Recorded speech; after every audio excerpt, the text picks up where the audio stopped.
నిజాయితీగా ఉంటే పనులు ఉండటం లేదు బ్రో. అలాగని పనులు రేటు తక్కువగా, నీతి తక్కువ పనులు చేయలేంగా. ఇదైతే నిజమే అన్న, ఇది మీ దగ్గరే కాదు ప్రతి దగ్గర ఉన్నదే. కరెక్ట్గా ఉండోడికి, నిజాయితీగా ఉండి నీట్గా పని చేసినోడికి పనులు ఇవ్వరు. వాడి దగ్గర పని కూడా ఉండదు పాపం. మిగతా వాళ్ళ దగ్గర మాత్రం కుప్పలు కుప్పలు పనులు ఉంటాయి. ఎవరినో అనాలని, పనులు అనాలని లేదా ఓనర్లు అనాలని నా ఉద్దేశం కాదు.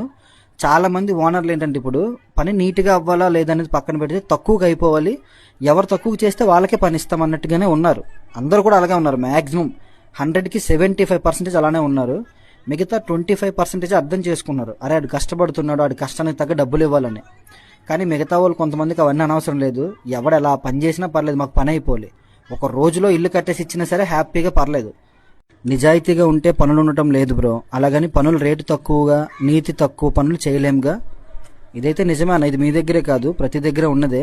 కరెక్ట్గా ఉండోడికి, నిజాయితీగా ఉండి నీట్గా పని చేసినోడికి పనులు ఇవ్వరు. వాడి దగ్గర పని కూడా ఉండదు పాపం. మిగతా వాళ్ళ దగ్గర మాత్రం కుప్పలు కుప్పలు పనులు ఉంటాయి. ఎవరినో అనాలని, పనులు అనాలని లేదా ఓనర్లు అనాలని నా ఉద్దేశం కాదు. చాలా మంది ఓనర్లు ఏంటంటే ఇప్పుడు పని నీట్గా అవ్వాలా లేదనేది పక్కన పెడితే తక్కువగా అయిపోవాలి, ఎవరు తక్కువ చేస్తే వాళ్ళకే పని ఇస్తాం అన్నట్టుగానే ఉన్నారు.